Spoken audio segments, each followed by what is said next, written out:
এটা রবিউল আউয়াল মাস। বিশ্ব নবীকে নিয়ে যা আরম্ভ হয়েছে আমাদের বাংলাদেশ, ভারত আর পাকিস্তানে, এটা বেশি অতিরঞ্জিত হয়ে যাচ্ছে।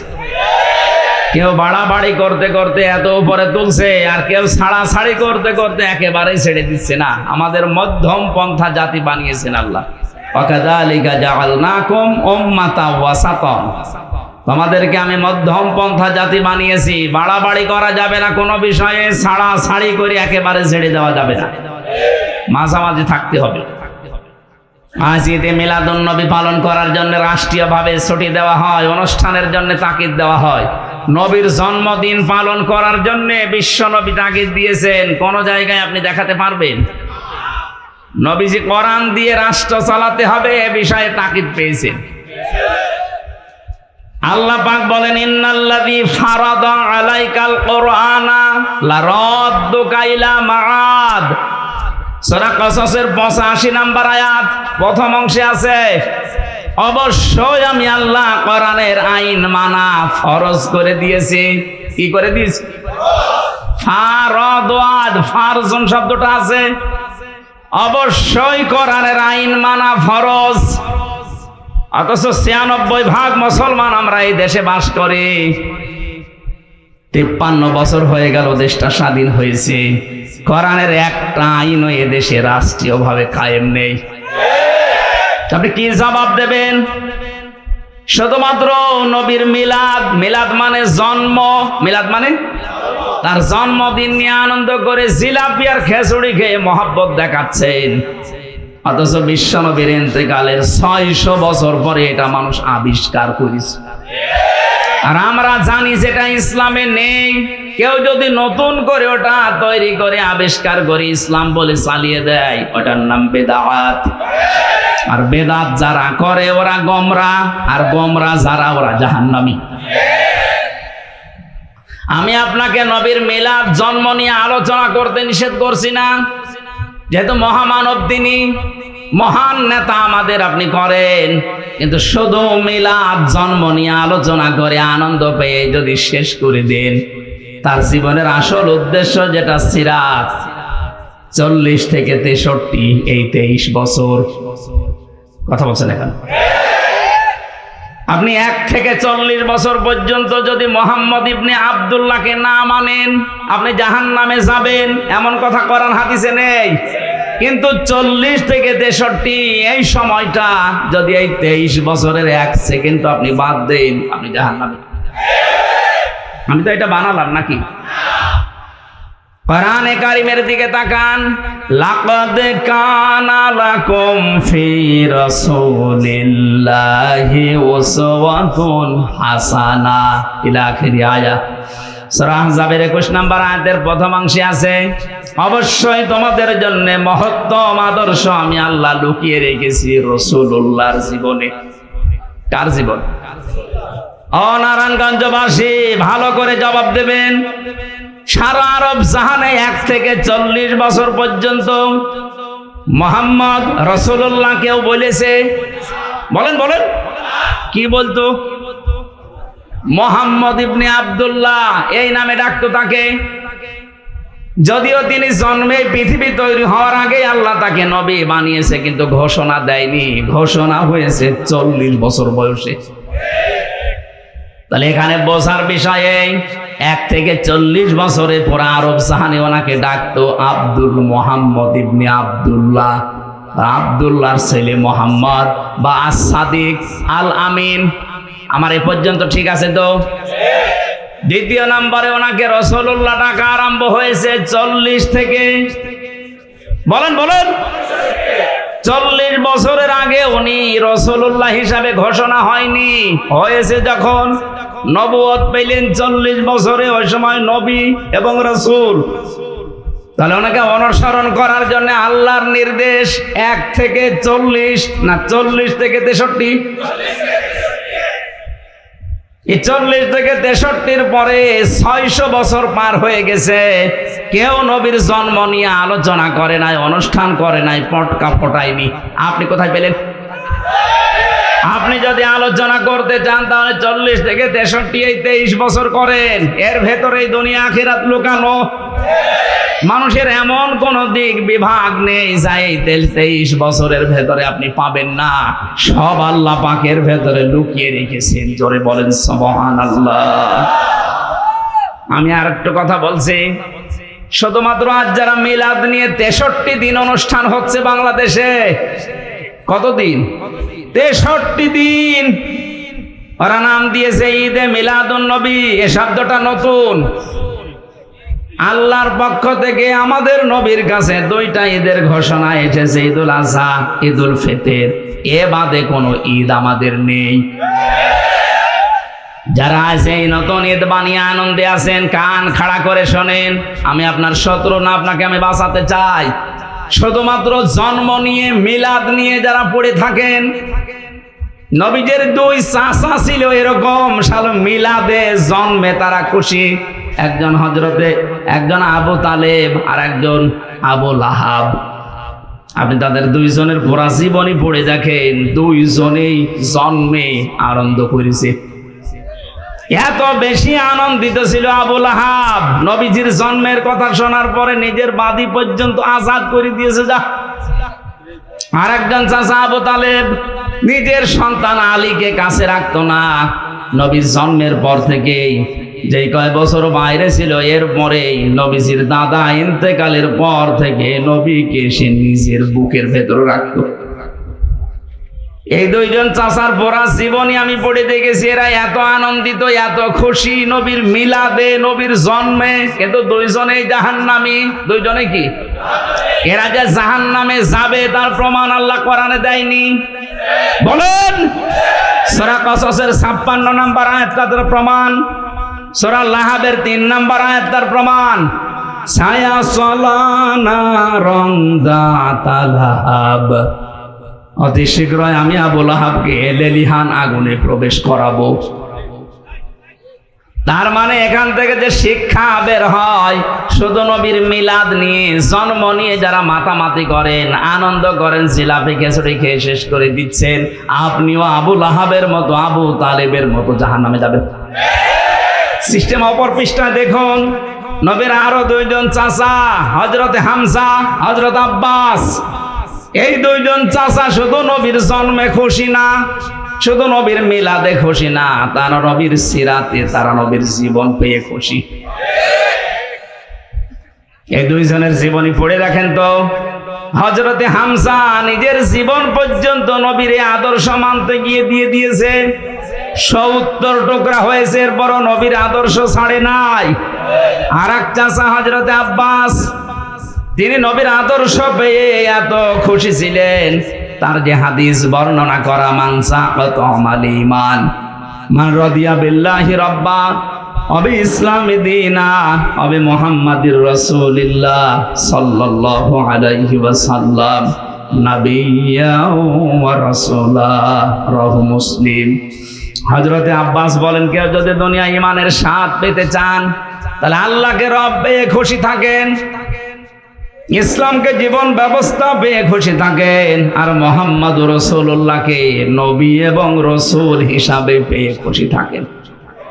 তিনি যদি খুশি না থাকতেন এই কথা তিনি বলতেন? বলেন বলেন। তিনি কি বললেন শেষে? নাবিয়্যা ওয়া রাসূলা। যারা মুহাম্মদকে নবী এবং রাসূল পেয়ে খুশি, তাহলে উনি নবী এবং রাসূল হয়েছিলেন কত বছর বয়সে? আরো জোরে। 40 থেকে 63 আপনাকে মানা লাগবে। সেই নবীর জীবনে আমি 31টা পাঠ পেয়েছি। পুরা জীবনটা পড়ে আমি 31টা পাঠে ভাগ করেছি।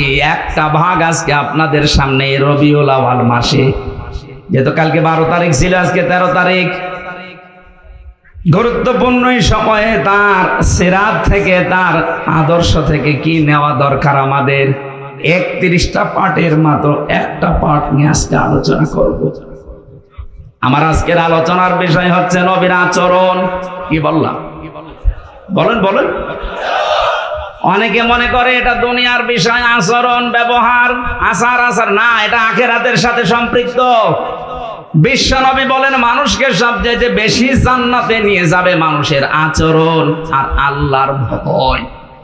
সুবহানাল্লাহ বলতে পারেন নাই? আকুলু লিন্নাসি হুসনা, মানুষের সাথে যদি কেউ আচরণ করতে গিয়ে, ব্যবহার দেখাতে গিয়ে হাসি মুখে কথা বলে, তাও সাদকা দেওয়ার সওয়াব হয়। 31টা পাঠ ভাগে ভাগে যদি কথা বলতে হয় পুরা কোরআন, আল্লাহর নবীর চরিত্র, আমরা একটা পাঠ বেছে নিলাম, আচরণটা দেখি।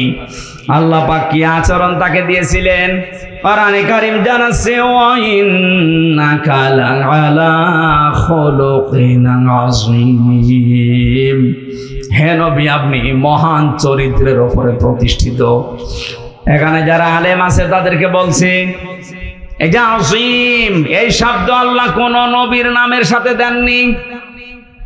আল্লাহ পাক নবীদেরকে বিভিন্ন সময় তার নিজের নামটা দিয়েছিলেন, গুণবাচক নাম, যেমন হালিম। আল্লাহ ইসমাইল নবীকে হালিম বলে ডাক দিয়েছিলেন। হালিম মানে চাচা হালিম, কে? হালিম মানে সহনশীল, ধৈর্যশীল। হযরত ইসমাইলের আর এক ভাই ছিল ইসহাক, তাকে আল্লাহ ডাক দিয়েছিলেন ফাবাশশারনাহু বিগুলামিন আলীম। আমার জ্ঞানী বান্দা এটা, একজনকে হালিম, একজনকে আলিম, কিন্তু বিশ্ব নবীকে দিয়েছে আযীম। এত বড় মহান চরিত্র আপনাকে আমি দিয়েছি, কিয়ামত পর্যন্ত মানুষ শুধু অনুসরণ করে যাবে, কোন কিনারা পাবে না। সেখান থেকে সূরা আলে ইমরানের 159 নম্বর আয়াতটা পড়েছি। বিশ্বনবীর আচরণ, তার ব্যবহার কেমন ছিল, তার জীবনের প্রতিটি পদে পদে আমাদের জীবনকেও আমরা মিলাতে চাই। কথা বলেন ঠিক কিনা? আল্লাহ পাক বলেন, ফাবিমা রাহমাতিম মিনাল্লাহি লিনতা লাহুম ওয়ালাউ কুনতা ফাসসান গালিযাল কলবি লানফাদ্দু মিন হাওলিক। আল্লাহর যত রহমত, এই পৃথিবীতে যত রহমত আল্লাহ দিয়েছেন, তার ভেতরে অন্যতম দয়া রহমত আপনার প্রতি এই যে আপনি মানুষের সাথে কোমল আচরণ করেন, নরম আচরণ করেন। আপনার যদি ভাষা কর্কশ হতো, আপনি যদি বদ মেজাজি হতেন, আপনি যদি খিটখিটে মেজাজের হতেন, আপনি যদি কঠোর হৃদয়ের অহংকারী হতেন, তাহলে মানুষ আপনার চারিপাশ থেকে দূরে চলে যেত। ফাফু আনহুম, মানুষের জন্য ক্ষমা প্রার্থনা করেন, মানুষের জন্য ক্ষমা প্রার্থনা করেন। আস্তাগফির লাহুম, তাদেরকে ক্ষমা করে দেন। নিজে তো ক্ষমা করবেন এবং তাদের জন্য নিজে ক্ষমা চাবেন। ওয়াশাবিরহুম ফিল আমর, দুনিয়ায় যে কোনো কাজে তাদের পরামর্শের ভিত্তিতে করবেন। ফাইদা আসামতা ফাতাওয়াক্কাল আলাল্লাহ, কোন কাজ যখন সিদ্ধান্ত নিয়ে ফেলবেন তখন ভরসা করবেন আল্লাহর উপরে। ইন্নাল্লাহা ইউহিব্বুল মুতাওয়াক্কিলিন, অবশ্যই আল্লাহ ভরসাকারীদের, যারা ভরসা করে আল্লাহর প্রতি, তাদের ভরসা আল্লাহর উপরে করাই দরকার। এটা ছিল বাংলা মাতৃভাষায় অর্থ। এবার আমরা ব্যাখ্যায় যাচ্ছি। নবীজিকে আল্লাহ যত দয়া দেখিয়েছেন, যত গুণ দিয়েছেন, তার ভেতরে অন্যতম গুণ এইটা, তিনি কোমল হৃদয়ের ছিলেন, নরম, সফট, কোমল।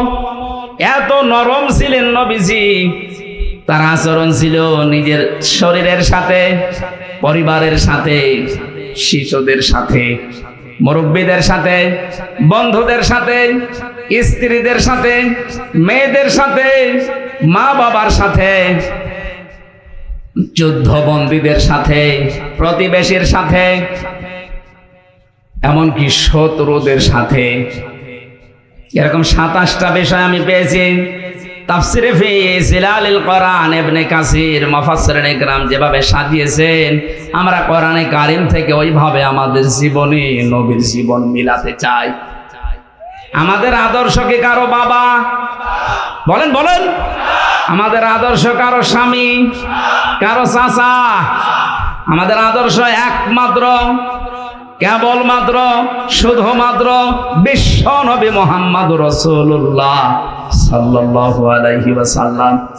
কালকে ধর্ম উপদেষ্টা ঘোষণা দিয়েছে, এদেশ থেকে যদি টাকা পাচার বন্ধ করতে চান, এদেশ থেকে যদি চাঁদাবাজি বন্ধ করতে চান, কিয়ামতের আগে বন্ধ করতে পারবেন না, যতদিন পর্যন্ত বিশ্ব নবীর আদর্শ কায়েম না হবে। টাকা পাচার বন্ধ হয় না, চাঁদাবাজি যে বন্ধ হয় না, এটা 5 তারিখের পর থেকে আমরা অনেকে দেখেছি। কথা বলেন না কেন? এর আগে ছিল যেভাবে প্রকাশ্যে, হয়তো 5 তারিখের পরে অনেকে গোপনে আরম্ভ করেছিল। প্রকাশ্যে গোপনে কোন চাঁদা এদেশে হবে না যদি নবীর আদর্শ এদেশে কায়েম করা যায়। আর এটা কায়েম করবে ফেরেশতারা।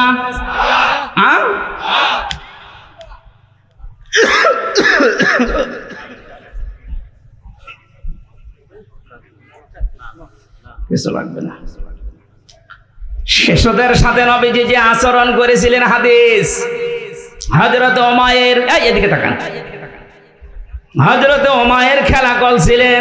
বিশ্ব নবী মসজিদে নববীতে যাবার সময় দেখলেন, দৌড়িয়ে আসলেন হযরত উমাইর, ডাক দিয়ে বলেন, উমাইর তোমার সেই হলুদ পাখিটা কই? হযরত উমাইর কেঁদে ফেললেন, ডাক দিয়ে বলে, ইয়া রাসূলুল্লাহ, একটা বিশ্ব নবী, তাম দুনিয়ার জন্য আপনাকে আল্লাহ নবী আর রসুল করে পাঠিয়েছে, আপনি আমার মতো ছোট মানুষের খবর রাখেন, এমনকি আমার পাখির খবর পর্যন্ত আপনি রাখেন। নারায়ণগঞ্জবাসী, আপনি কার আদর্শে অনুপ্রাণিত হয়ে স্লোগান দেন? আপনার তো স্লোগান দেওয়া দরকার ছিল, আমার নেতা, তোমার নেতা বিশ্ব নবী।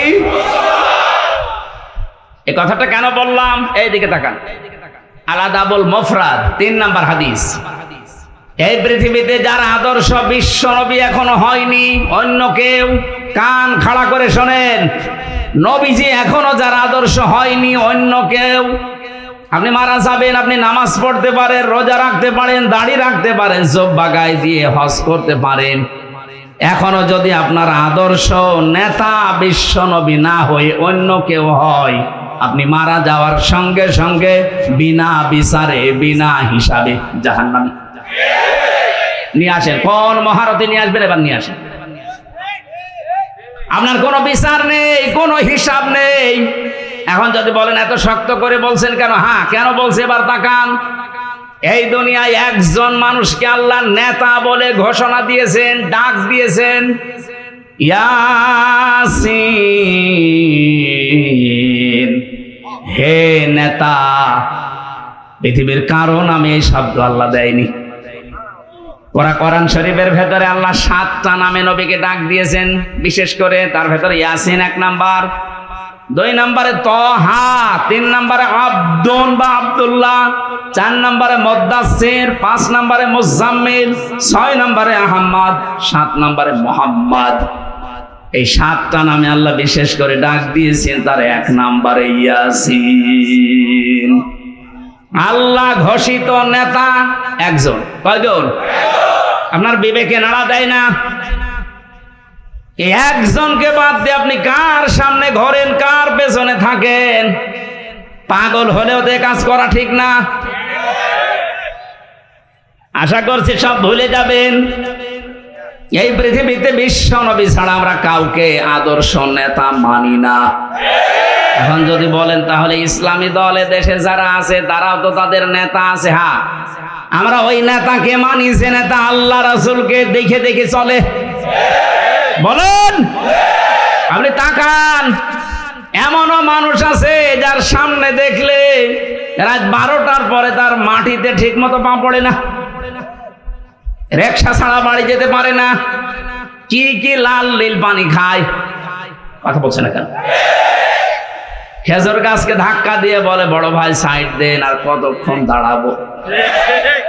এই লোকটা যদি হয় আপনার আদর্শ, কোরআনে কারীম কি জানিয়েছে? ইয়াউমা নাদউ কুল্লা উনাসিম বিইমামিহিম। সূরা বানী ইসরাঈলের 72 নম্বর আয়াতের প্রথম অংশে আছে, আল্লাহ বলেন কিয়ামতে প্রতিটি মানুষকে বিচারের দ্বিতীয় ধাপে, ওই যে ম্যাজিস্ট্রেট কোর্টস, জজ কোর্ট বলছিলাম না, আমার আল্লাহ বলেন প্রথমে তো তোরে একা ডাকবো, দ্বিতীয় সিস্টেমে এবার তোরে একা না, তোর ইমামের সাথে, তোর নেতার সাথে ডাক দেব। নারায়ণগঞ্জবাসী, আমি বিবেককে প্রশ্ন করছি আপনার, যে নেতার আদর্শ মতো চলেন আর গর্ব করে বলেন আমি অমুক নেতার সৈনিক, বলেন তো ওই লোকটা কিয়ামতে আপনার সামনে থাকবে, আপনি থাকবেন পেছনে? যেই লোকটা আপনার সামনে, যার চরিত্র আপনি জানেন, কথা বলছেন না কেন, যার সরাত সিরাত আপনি দেখেছেন, সেটা কি করে আপনি এতদিন পর্যন্ত দেখতেছেন, এই লোকটার সামনে পেছনে আপনি, ওকে যদি আল্লাহ কিয়ামতে দেখে আপনার কি মনে হয় যে আল্লাহ ওকে মাফ করবে? ওর সরাত সিরাত দেখে তো আল্লাহর রাগ হয়ে যাবে। ওর রাতের চরিত্র একরকম, দিনেরটা আর একরকম। আপনি নিজেই এখন বলছেন ঠিক আমাকে মাফ করবে না, তাহলে আছেন কেন? কথা বলে না কেন?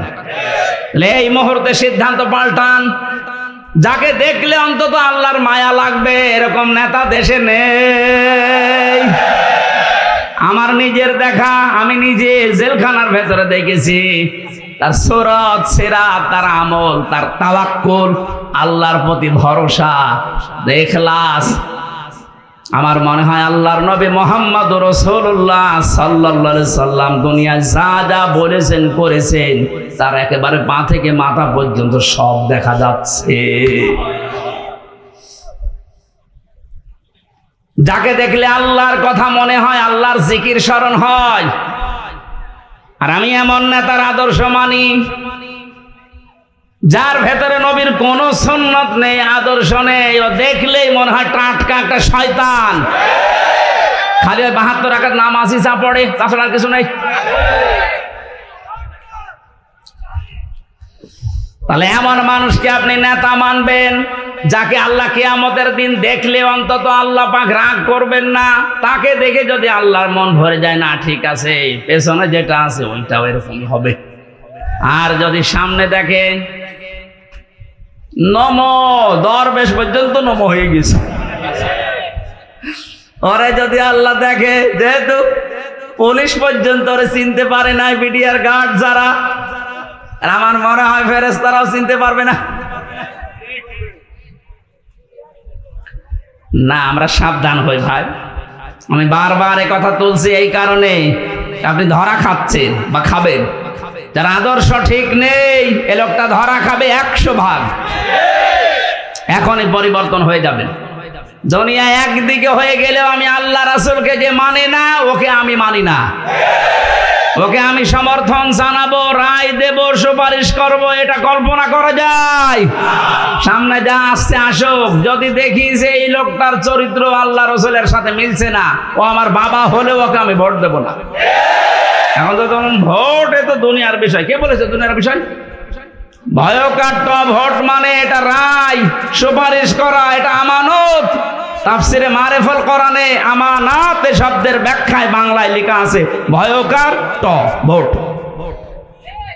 এটা হয় রায় দেওয়া, সমর্থন জানানো, সুপারিশ করা, এগিয়ে দেওয়া, এই অর্থগুলো এখানে লেখা আছে। কোরআনে কারিমের সূরা নিসা 5 নম্বর পারার 10 নম্বর পৃষ্ঠা 12 নম্বর লাইনের 85 নম্বর আয়াত। আমি লম্বা করে দলিলগুলো বলতে পারছি না, বাড়ি যেয়ে মিলিয়ে নেবেন। আপনার একটা রায়ের কারণে যদি এদেশে আবার চাঁদাবাজি শুরু হয়, আবার স্বৈরতন্ত্র চালু হয়, আপনার একটা রায়ের কারণে কিয়ামত পর্যন্ত আপনি পস্তাবেন। রবিউল আউয়াল মাসের বিশ্বনবী মুহাম্মদ রাসূলুল্লাহ সাল্লাল্লাহু আলাইহি ওয়াসাল্লামের জন্মের এই পবিত্র সময়ে, জন্মের মাসে আমরা যেগুলো করছি ওগুলো কোরআন হাদিস সমর্থিত কিনা আমরা সামনে যাব ইনশাআল্লাহ। তারপরে ওই সময়টা পবিত্র সময়, কোরআনের আলোচনা শোনার জন্য যে আল্লাহ আমাদেরকে এখানে নিয়ে আসলেন, শরীর সুস্থ রাখলেন, বলছি আলহামদুলিল্লাহ। দরুদ আর সালাম পড়ছে আমাদের নবী মুহাম্মদ রাসূলুল্লাহ সাল্লাল্লাহু আলাইহি ওয়াসাল্লামের প্রতি, যার উম্মত হতে পেরে আমরা খুশি না বেজার? এখন প্রশ্ন, আমরা উম্মত আছি তো? যে হাদিসটি পড়লাম, নবীজি বলেন মাল্লাম ইয়ারহাম সাগীরানা ওয়া লাম ইউক্কির কাবীরানা ফালাইসা মিন্না। ইবনে মাজাহ শরীফের হাদিস। এখানে যারা আলেম আছেন তাদেরকে বলছি, ভাই কোন দিকে তাকিয়ে আছেন? এদিকে তাকান। যারা ছোটদেরকে স্নেহ করে না, বড়দেরকে সম্মান দেয় না, শ্রদ্ধা জানায় না, এরা আমার উম্মত না। আমরা যে বললাম তার উম্মত হতে পেরে আমরা খুশি। এখন আমার ভেতরে এই দুইটা গুণ আছে কিনা? মাঝখানে ফা শব্দটা আছে। আমরা আরবি গ্রামার অনুযায়ী জানি ফা 19টা অর্থে ব্যবহার হয়। আগে বর্ণিত দুইটা গুণ যদি আপনার ভেতরে থাকে তাহলে আপনি নবীর উম্মত। যদি না থাকে, নবীজি বলেন ফালাইসা মিন্না। কয়েকদিন আগে আমার মামলার হাজিরা ছিল, বিচার নামাতে বিচারপতি ওইটা দেখে বলছে, কি দেখে বিচার করব, এর ভেতরে কোনো মাল ম্যাটারেস নেই, ফেলে দিবে, সব খারিজ করে দিয়েছে।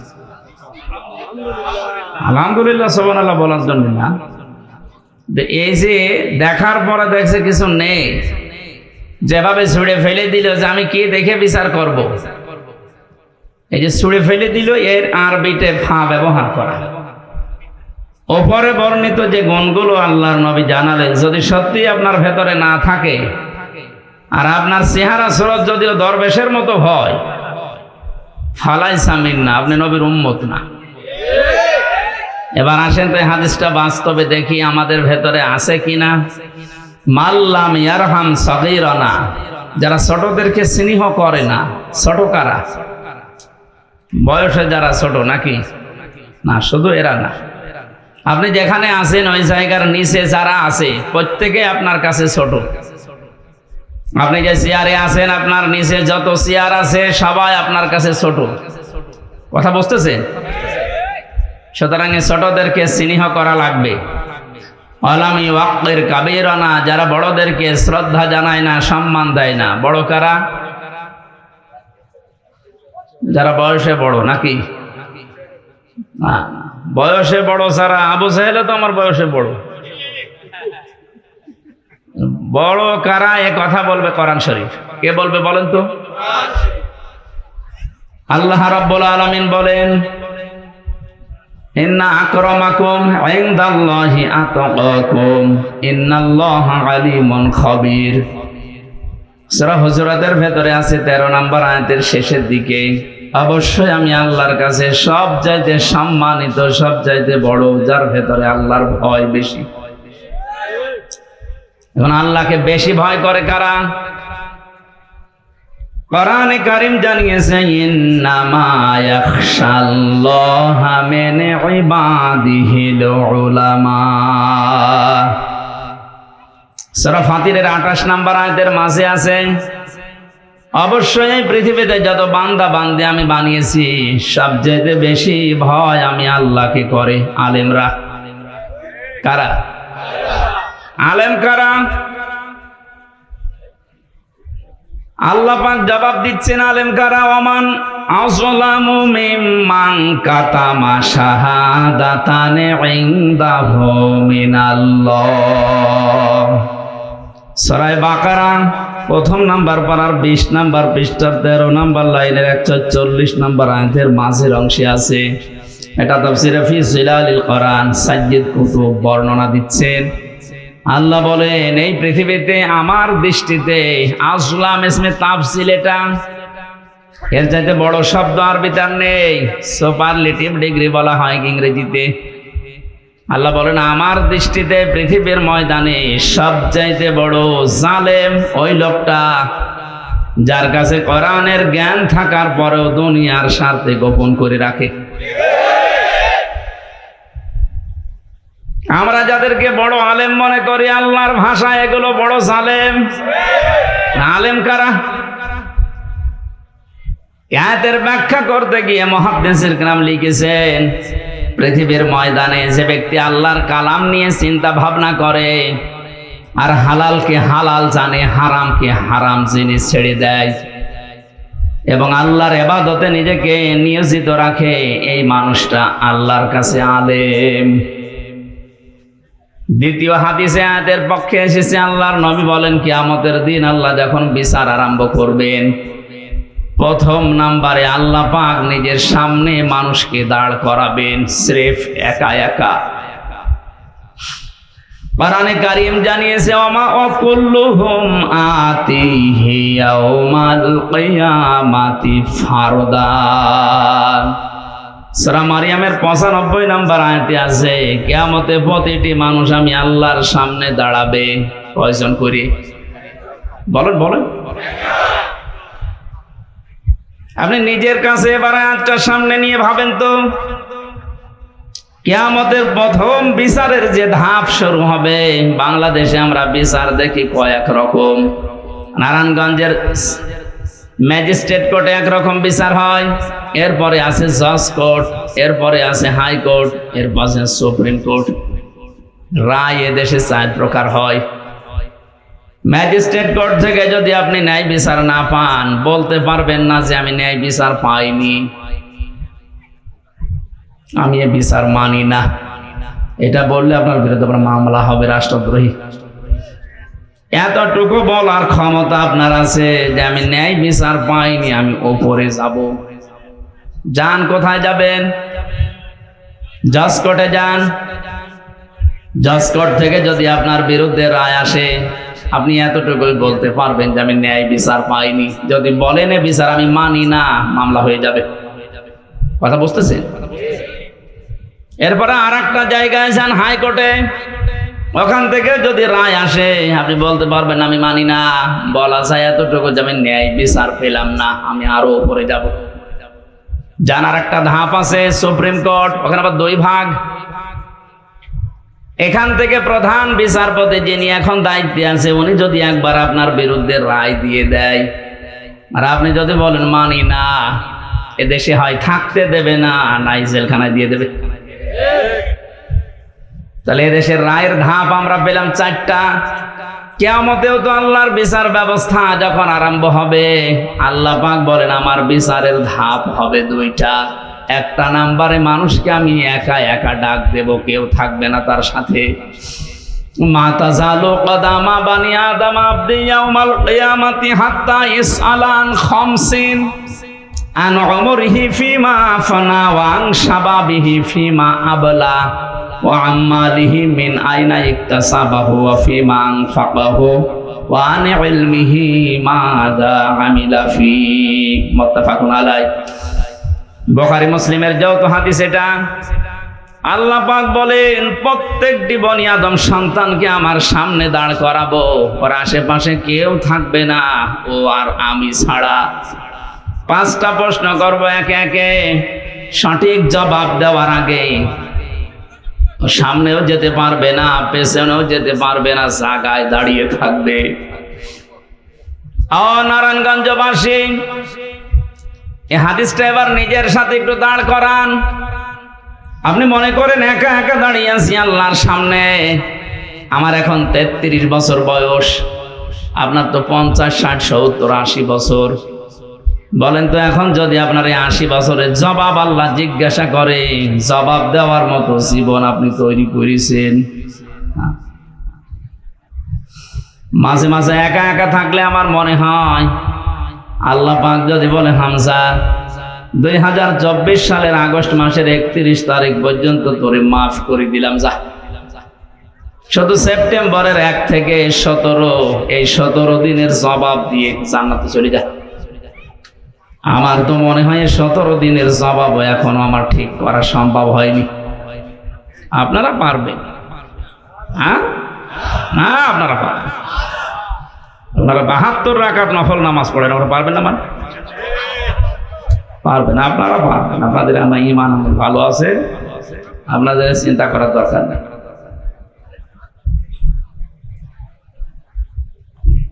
আমি একটু দাবি করছি যে ঘন্টাখানেক আপনারা কথা বলবেন। যাই করেন, দাঁড়িয়ে থাকেন, বসে থাকেন, চলে যেতে মন বলে চলে যাবেন, কিন্তু কথা বলবেন না। এটা রাখা যাবে না। এরপরে যদি কেউ কথা বলেন, সে মুনাফিক। কথা দিলেন আপনি, এবারে দেখেন তো কথা কেউ বলে কিনা। ওই যে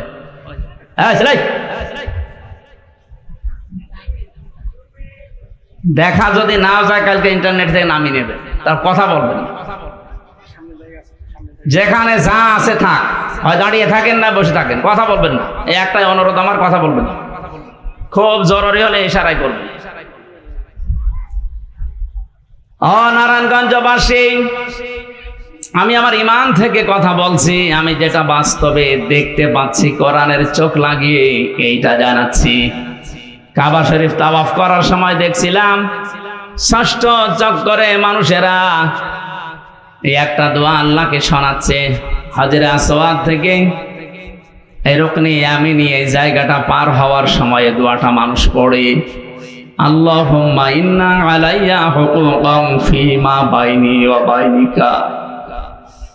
ও আমার মালিক, আমি তোমার গোলাম, তোমার ঘর সামনে নিয়ে আমি ঘুরছিলাম, তাওয়াফ করছিলাম, প্রদক্ষিণ করছিলাম। একটা কথা কিন্তু আমি জানিয়েছি যে আমি তোমার মালিক, গোলাম, তুমি আমার মালিক। এই দুইজনের ভেতর অনেক দিনা পাওনা আছে। আমি গোলাম হিসাবে যা যা তোমার কাছে পাবো সব তুমি দিয়ে দিয়েছো। তুমি নেই থেকে আমাকে হামজা বানিয়েছো। কোন নাম পরিচয় আমার দুনিয়ায় ছিল না। হাল আতা আলাল ইনসানি হিনুম মিনাদ দাহরি লাম ইয়াকুন শাইআম মাযকুরা। কোন নাম পরিচয় আমাকে উল্লেখ করার মতো কিছু ছিল না দুনিয়ায়, সেখান থেকে তুমি আজ আমাকে হামজা বানিয়েছো। আমার কিছু ছিল না, সব আমার আজকে আছে। যা পাওয়ার আমি বান্দা হিসাবে, গোলাম হিসাবে সবই তো পেলাম, কিন্তু তুমি আমার মালিক, তুমি তো কিছু দাবি করো আমার কাছে। আমি দাবি অনুযায়ী তোমাকে কিছুই দিতে পারিনি, তবে একটা সম্পদ আমার কাছে আছে। সে সম্পদের নাম তুমি আমাকে মাফ করে দাও।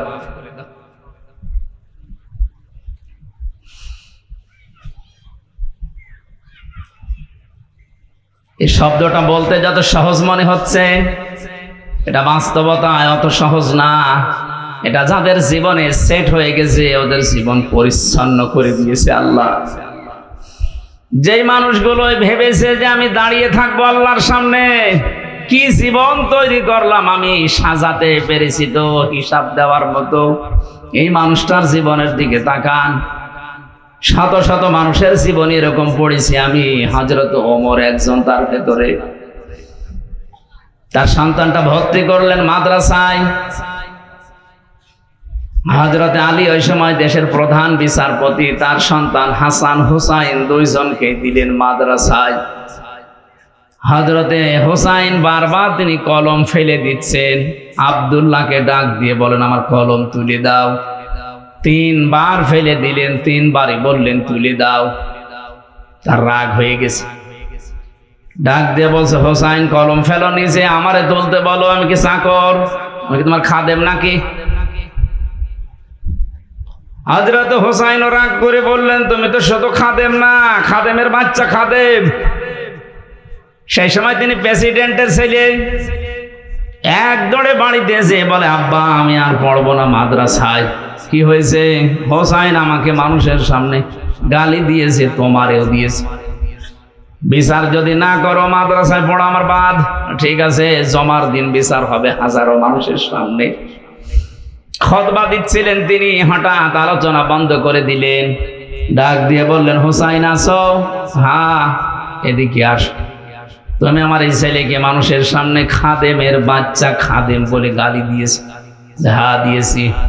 কেন দিলে? ইমাম হোসাইন ডাক দিয়ে বলে খলিফা বুকে হাত দিয়ে বলেন তো আপনি কি আমার নানার খাদেম ছিলেন না?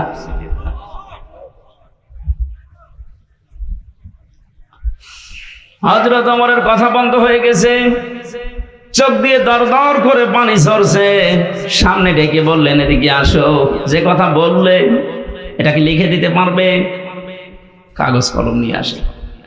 খেজুরের পাতা নিয়ে এসেছে, উনি লিখে দিলেন এ ওমর আমার নানার খাদেম ছিল, আমি দেখেছি। ইতি হোসাইন ইবনে আলী। সই করে দিলাম, যা। কাগজটা হাতে নিয়ে জমা খেলেন। ডাক দিয়ে বলেন নবীর সাহাবীরা বিচার হয়ে গেছে, আর কিছু লাগবে না। ছোট মানুষ তো হোসাইন বোঝে না, আব্দুল্লাহ বোঝে না, বলে বাবা বিচার তো শুরুই করলে না, হয়ে গেল কি করে? হযরত ওমর বলে সন্তান যে বিচার করেছি দুনিয়া না আখিরাতেও কাজে লাগবে। আমি যখন মারা যাব এই কাগজটা আমার কাফনের ভেতরে দিয়ে দিও। ময়দানে মাহশরে যখন আল্লাহ পাক তার বিচারের প্রথম স্টেপে আমাকে ডাকবে, জীবনের কিছু যদি আল্লাহর ভালো না লাগে, এই কাগজটা তুলে দেখাবো, মাবুদ আমার জীবনের কোনো কিছু যদি তোমার কাছে কবুল না হয়, পছন্দ না হয়, এই কাগজটার দিকে একটু তাকাও, তোমার নবীর নাতি লিখে দিয়েছে আমি নবীর খাদেম ছিলাম, এই ওসিলাই হলে তুমি আজকে আমারে মাফ করে দাও। হিসাবে শব্দটা শুনতে যত ছোট মনে হচ্ছে, বিশাল ব্যাপার এটা। মানুষের ভেতরে যতদিন পর্যন্ত 100% এটার বিশ্বাস জন্মাবে না, ওর জীবন ততদিন পরিচ্ছন্ন হওয়া সম্ভব না।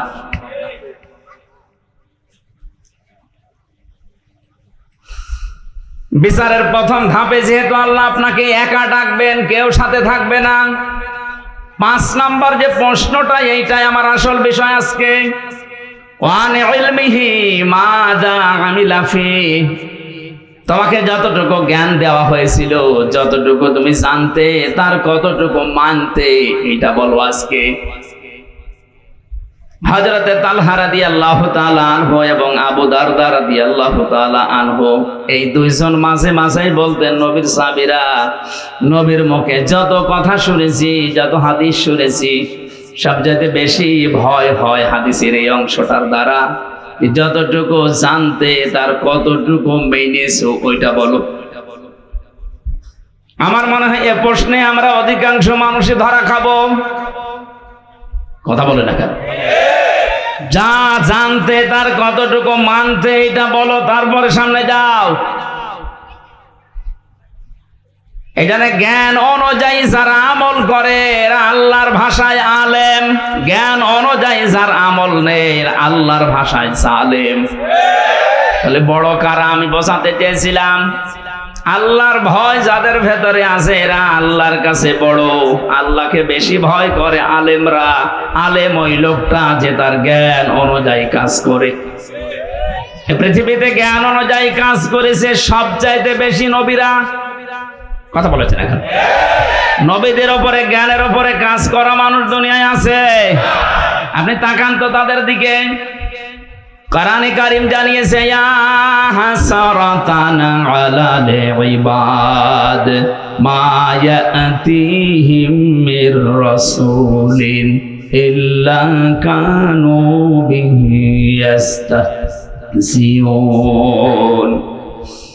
সূরা ইয়াসিনের 30 নম্বর আয়াতে আছে, আল্লাহ পাক বলেন, আমার বান্দা বান্দীদের জন্য আমার আফসোস, আক্ষেপ, যে এমন কোন নবী রাসূল পাঠালাম না যার সাথে সমসাময়িক মানুষেরা ঠাট্টা করে নাই, বিদ্রোহ করে নাই, মারধর করে নাই। নবীদের চরিত্র খারাপ ছিল, এই জন্য মারতো, দেশ থেকে তাড়িয়ে দিত। বলেন, যত নবী আমি পড়েছি জীবনী, প্রতিটি নবীর তাকান তাদের দিকে, অধিকাংশ নবীর নাম পর্যন্ত উম্মতরা পাল্টিয়ে দিয়েছে। হযরতে ইব্রাহিম নবীর নাম ওই জামানায় তার উম্মতেরা পাল্টিয়ে আব্রাহাম লাগিয়ে দিয়েছে। হযরতে মুসা আলাইহিস সালামের নাম খ্রিস্টানরা পাল্টিয়ে, ইহুদিরা পাল্টিয়ে দিয়েছে জোসেফ। আমি যতগুলো ইহুদি রাষ্ট্রে গেছি, ইহুদিদের সাথে আমি যতটুকু মিশেছি, ওরা মুসা নবীকে বলতে জোসেফ, এটা বোঝে। খ্রিস্টানদের সাথে যত মিশেছি, ওরা হযরত ঈসা আলাইহিস সালামের নাম পাল্টিয়ে দিয়েছে যিশু। মুসলিম বিজ্ঞানী ছিল আল-কামি, তার নাম পরিবর্তন হয়ে গেছে আল-কেমিস্ট্রি। বিখ্যাত সাহাবী ছিল বিশ্ব নবীর হযরতে জাবের, তার নামও পাল্টিয়ে দিয়েছে আল-জেবরা। আজ বিশ্বের দিকে তাকান, এই দেশে যারা আলেমদের নাম পরিবর্তন করার হিড়িক তৈরি করেছিল, এই মেনন, ইনো, আল্লামা আহমেদ শফি, এত বড় আলেমের নামও পাল্টিয়ে দিয়েছে তেতুল হুজুর। বিশ্বনন্দিত মুফাসসিরের নাম পাল্টিয়ে দিয়েছে দেল্লু শিকদার। এখনো পর্যন্ত তার ইতিহাস আছে, আপনি তাকান, তার সার্টিফিকেটে লেখা দেলাওয়ার হোসাইন সাইদি। দেল্লু শিকদার আর দেলাওয়ার হোসাইন জীবনও এক না। আব্দুল কাদের মোল্লার নাম দিয়েছে কসাই কাদের। আমি কয়েকদিন আগে গিয়েছিলাম ফরিদপুরের সদরপুরে। এ মহান ব্যক্তির কবর জিয়ারত করে ওনার গ্রামের যত মানুষ, যে মানুষের কান্নাকাটি দেখেছি, সবাই বলছে কসাই কাদের আর আব্দুল কাদের মোল্লা এক না। আমার নামও পাল্টিয়ে দিয়েছে, আমার নাম দিয়েছে পিসকে হুজুর। আমি কি পিসকে?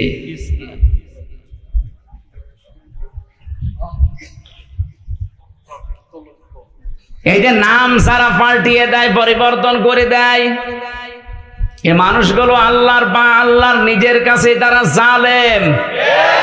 সূরা হুজুরাতের ভেতরে আছে, যারা মানুষের নাম পরিবর্তন করে দেয়, এই মানুষগুলো যদি তওবা না করে, আমাল্লাম ইয়াতুব ফাউলাইকা হুমুজ জালিমুন।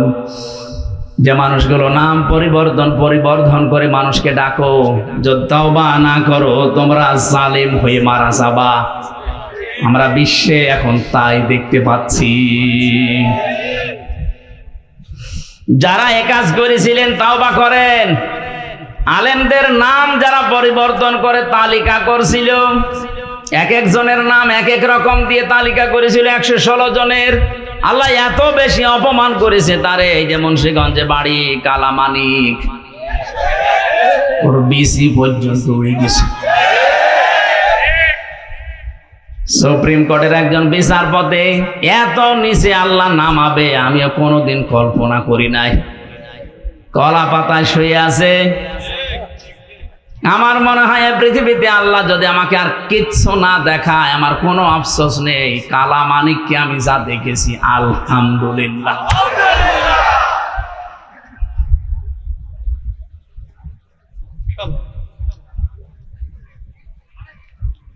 এবার আসেন তো যে কথা বলতে চাচ্ছিলাম, আল্লাহর কাছে বড় যেহেতু আলেমরা, এদের সম্মান, মর্যাদা, ইজ্জত, শ্রদ্ধা এটা দেওয়া লাগবে, নয়তো আপনি নবীর উম্মত হতে পারবেন না। 15.5 বছর আমরা এটা দেখেছি। যারা আল্লাহর কোরআনের জ্ঞান, নবীর হাদিসের জ্ঞান থাকার পরে গোপন করে রেখেছে দুনিয়ার স্বার্থ পেয়ে, তাদেরকে আমরা দেখেছি অনেকে আলেম মনে করতে, অথচ আল্লাহর ভাষায় ওগুলো বড় জালেম। আর যারা জ্ঞান অনুযায়ী আমল করতে গেছে, তাদের তো শ্রদ্ধা সম্মান দূরের কথা, এত নিচে নামিয়েছে অত্যাচারে। আমি নিজে সাক্ষী, 3টা বছর আমার সাথে যা করেছে, সাধারণ মানুষের সাথে এরকম করে না।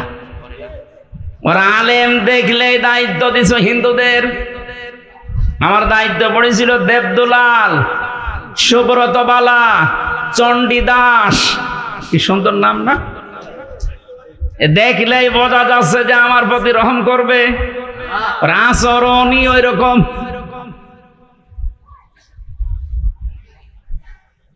কেন একজন মুসলমান যদি দিত অন্তত কিছু না কিছু হলেও তার ভেতরে যেহেতু আল্লাহ একজন আছে বিশ্বাস ছিল, সে আলেম দেখলে মনে করতো না, আর যাই করি অন্তত এর সাথে খারাপ কিছু করলে আল্লাহ আমারে ছাড়বে না। এমন মানুষকে দিয়েছে তো আল্লাহ পরকাল জানে না, আলেমও জালিমতা। মাটির নিচে নিয়ে আমার 11 ঘন্টা টাঙিয়ে রেখেছিল। তা ভালোভাবে যদি টাঙাইতো, চোখ কালো কাপড় দিয়ে বেঁধে নিয়েছে, পায়ে ডান্ডা বেড়ি লাগিয়েছে, হাত পেছনে বেঁধে দিয়েছে, মাথায় দড়ি দিয়ে। নামাজ কিসের, কখন আজান হয়, কখন কি হয় কিচ্ছু জানি না। 4 ওয়াক্ত নামাজ আমি আন্দাজেই পড়েছি, ইশারায়। আলেমদের সম্মান করা, শ্রদ্ধা করার দরকার ছিল আপনার। আর আপনি দাবি করেন আমি নবীর উম্মত, বেহেশতে আমার অধিকার আছে। হ্যাঁ, অধিকার আপনার আছে, জাহান্নামে আছে। কারণ আপনি নবীর উম্মতই হতে পারেননি এখন। কি যে 2টা গুণ বললাম, এই 2টা গুণ মানুষের আছে, অধিকাংশ মানুষের নেই। আল্লাহ তুমি আমাদেরকে এই 2টি গুণ অর্জন করার তৌফিক দাও, বলে না আমি আর নিচে নামলাম না। কথার অর্থ বুঝতেছেন? এটা রবিউল আউয়াল মাস, বিশ্ব নবীকে নিয়ে যা আরম্ভ হয়েছে আমাদের বাংলাদেশ, ভারত আর পাকিস্তানে, এটা বেশি অতিরঞ্জিত হয়ে যাচ্ছে। কেউ বাড়াবাড়ি করতে করতে এত উপরে তুলছে, আর কেউ ছাড়াছাড়ি করতে করতে একেবারে ছেড়ে দিচ্ছে না। আমাদের মধ্যম পন্থা জাতি বানিয়েছেন আল্লাহ। ওয়াকাযালিকা জাআলনাকুম উম্মাতাও ওয়াসাতান, তোমাদেরকে আমি মধ্যম পন্থা জাতি বানিয়েছি। বাড়াবাড়ি করা যাবে না কোনো বিষয়ে, ছাড়াছাড়ি করে একেবারে ছেড়ে দেওয়া যাবে না, মাঝামাঝি থাকতে হবে। আজ ঈদে মিলাদুন্নবী পালন করার জন্য রাষ্ট্রীয়ভাবে ছুটি দেওয়া হয়, অনুষ্ঠানের জন্য তাকিদ দেওয়া হয়। নবীর জন্মদিন পালন করার জন্য বিশ্ব নবী তাকিদ দিয়েছেন, কোন জায়গায় আপনি দেখাতে পারবেন? নবীজি কোরআন দিয়ে রাষ্ট্র চালাতে হবে এ বিষয়ে তাকিদ পেয়েছেন। আল্লাহ পাক বলেন, ইন্নাল্লাযী ফারাদা আলাইকাল কুরআনা লারাদ্দুকা ইলা মাআদ। সূরা কসসের 85 নম্বর আয়াত প্রথম অংশে আছে, অবশ্যই আমি আল্লাহ কোরআনের আইন মানা ফরজ করে দিয়েছি। কি করে দিয়েছি? ফারাদাত, ফারজুন শব্দটা আছে। অবশ্যই কোরআনের আইন মানা ফরজ। অথচ 96% মুসলমান আমরা এই দেশে বাস করি। 53 বছর হয়ে গেল দেশটা স্বাধীন হয়েছে, কোরআনের একটা আইনও এ দেশে রাষ্ট্রীয়ভাবে কায়েম নেই। আপনি কি জবাব দেবেন? শুধুমাত্র নবীর মিলাদ, মিলাদ মানে জন্ম, মিলাদ মানে তার জন্মদিন নিয়ে আনন্দ করে জিলাপি আর খেচুড়ি খেয়ে মহব্বত দেখাচ্ছেন। অথচ বিশ্ব নবীর ইন্তেকালের 600 বছর পরে এটা মানুষ আবিষ্কার করেছে, আর আমরা জানি যেটা ইসলামে নেই। কেউ যদি নতুন করে ওটা তৈরি করে আবিষ্কার করে ইসলাম বলে চালিয়ে দেয়, ওটার নাম বেদাত। আর বেদাত যারা করে ওরা গোমরা, আর গোমরা যারা ওরা জাহান্নামী। আমি আপনাকে নবীর মিলাদ, জন্ম নিয়ে আলোচনা করতে নিষেধ করছি না, যেহেতু মহামানব তিনি, মহান নেতা আমাদের, আপনি করেন। কিন্তু শুধু মিলাদ, জন্ম নিয়ে আলোচনা করে আনন্দ পেয়ে যদি শেষ করে দেন, তার জীবনের আসল উদ্দেশ্য যেটা সিরাত, 40 থেকে 63, এই 23 বছর কথা বলছেন এখন। আপনি 1 থেকে 40 বছর পর্যন্ত যদি মোহাম্মদ ইবনে আব্দুল্লাহকে না মানেন, আপনি জাহান্নামে যাবেন, এমন কথা কোরআন হাদিসে নেই। কিন্তু 40 থেকে 63 এই সময়টা যদি এই 23 বছরের 1 সেকেন্ড আপনি বাদ দেন, আপনি জাহান্নামে। আমি তো এটা বানালাম নাকি? কোরআনে কারিমের দিকে তাকান, লাকাদ কানা লাকুম ফি রাসূলিল্লাহি উসওয়াতুন হাসানা ইলা আখির আয়াত। সূরা আহজাবের 21 নম্বর আয়াতের প্রথম অংশে আছে, অবশ্যই তোমাদের জন্য মহত্তম আদর্শ আমি আল্লাহ লুকিয়ে রেখেছি রাসূলুল্লাহর জীবনে। কার জীবন? ও নারায়ণগঞ্জবাসী, ভালো করে জবাব দেবেন। সারা আরব জাহানে 1 থেকে 40 বছর পর্যন্ত মোহাম্মদ রাসূলুল্লাহ কেউ বলেছে? বলেন বলেন, কি বলতো? মোহাম্মদ ইবনে আব্দুল্লাহ এই নামে ডাকতো তাকে। যদিও তিনি জন্মে পৃথিবী তৈরি হওয়ার আগে আল্লাহ তাকে নবী বানিয়েছে, কিন্তু ঘোষণা দেয়নি, ঘোষণা হয়েছে 40 বছর বয়সে। তাহলে এখানে বোঝার বিষয়ে 1 থেকে 40 বছরে পুরা আরব জাহানে ওনাকে ডাকতো আব্দুল মোহাম্মদ ইবনে আব্দুল্লাহ, আব্দুল্লাহর ছেলে মোহাম্মদ বা আস-সাদিক আল আমিন। আমার এ পর্যন্ত ঠিক আছে তো? দ্বিতীয় নম্বরে ওনাকে রাসূলুল্লাহ ডাকা আরম্ভ হয়েছে 40 থেকে, বলেন বলেন, 40 বছরের আগে উনি রাসূলুল্লাহ হিসাবে ঘোষণা হয়নি। হয়েছে যখন নবুয়ত পেলেন 40 বছরে, ওই সময় নবী এবং রাসূল। তাহলে ওনাকে অনুসরণ করার জন্য আল্লাহর নির্দেশ 1 থেকে 40 না 40 থেকে 63। এই 40 থেকে 63-র পরে 600 বছর পার হয়ে গেছে, কেউ নবীর জন্ম নিয়ে আলোচনা করে নাই, অনুষ্ঠান করে নাই, পটকা ফোটায়নি। আপনি কোথায় পেলেন? আপনি যদি আলোচনা করতে চান তাহলে 40 থেকে 63 এই 23 বছর করেন। এর ভেতরে দুনিয়া আখিরাত লুকানো। মানুষের এমন কোন দিক বিভাগ নেই যা এই 23 বছরের ভেতরে আপনি পাবেন না। সব আল্লাহ পাকের ভেতরে লুকিয়ে রেখেছেন। জোরে বলেন সুবহানাল্লাহ। আমি আর একটু কথা বলছি, শুধুমাত্র আজ যারা মিলাদ নিয়ে 63 দিন অনুষ্ঠান হচ্ছে বাংলাদেশে। কতদিন? 63 দিন। ওরা নাম দিয়েছে ঈদে মিলাদুন নবী। এ শব্দটা নতুন। আল্লাহর পক্ষ থেকে আমাদের নবীর কাছে 2টা ঈদের ঘোষণা এসেছে, ঈদুল আজহা, ঈদুল ফিতর। এ বাদে কোনো ঈদ আমাদের নেই। যারা আছে এই নতুন ঈদ বানিয়ে আনন্দে আছেন, কান খাড়া করে শোনেন। আমি আপনার শত্রু না, আপনাকে আমি বাঁচাতে চাই। শুধুমাত্র জন্ম নিয়ে, মিলাদ নিয়ে যারা পড়ে থাকেন, নবীজের 2 চাচা ছিল এরকম, মিলাদে জন্মে তারা খুশি। একজন আবু তালেব আর একজন আবু লাহাব। আপনি তাদের 2 জনের পুরা জীবনী পড়ে দেখেন, 2 জনেই জন্মে আনন্দ করেছে। এত বেশি আনন্দিত ছিল আবু লাহাব, নবীজির জন্মের কথা শোনার পরে নিজের বাদী পর্যন্ত আজাদ করে দিয়েছে। যা আর একজন চাচা আবু তালেব নিজের সন্তান আলীকে কাছে রাখতো না। নবীর জন্মের পর থেকেই যেই কয় বছর বাইরে ছিল, এর পরেই নবীজির দাদা ইন্তেকালের পর থেকে নবীকে সে নিজের বুকের ভেতরে রাখত। এই 2 জন চাচার পড়া জীবনী আমি পড়ে দেখেছি। এরা এত আনন্দিত, এত খুশি নবীর মিলাদে, নবীর জন্মে, কিন্তু 2 জনেই জাহান্নামী। 2 জনে কি? এরা যে জাহান্নামে যাবে তার প্রমাণ আল্লাহ কোরআনে দেয়নি? বলেন। সূরা কসসের 56 নম্বর আয়াত তার প্রমাণ, সূরা লাহাবের 3 নম্বর আয়াত তার প্রমাণ। ছায়া সলানা রংদাতা লাহাব, অতি শীঘ্রই আমি আবু লাহাবকে লেলিহান আগুনে প্রবেশ করাবো। তার মানে এখান থেকে যে শিক্ষা বের হয়, শুধু নবীর মিলাদ নিয়ে, জন্ম নিয়ে যারা মাতামাতি করেন, আনন্দ করেন, জিলাপি খিচুড়ি খেয়ে শেষ করে দিচ্ছেন, আপনিও আবু লাহাবের মতো, আবু তালেবের মতো জাহান্নামে যাবেন। সিস্টেম অপর পৃষ্ঠায় দেখুন, নবীর আরো 2 জন চাচা, হযরত হামজা, হযরত আব্বাস। এই 2 জন চাচা শুধু নবীর জন্মে খুশি না, শুধু নবীর মিলাদে খুশি না, তারা নবীর সিরাতে, তারা নবীর জীবন পেয়ে খুশি। এই 2 জনের জীবনী পড়ে রাখেন তো। হযরতে হামজা নিজের জীবন পর্যন্ত নবীর আদর্শ মানতে গিয়ে দিয়ে দিয়েছে। 70 টুকরা হয়েছে, এরপরও নবীর আদর্শ ছাড়ে নাই।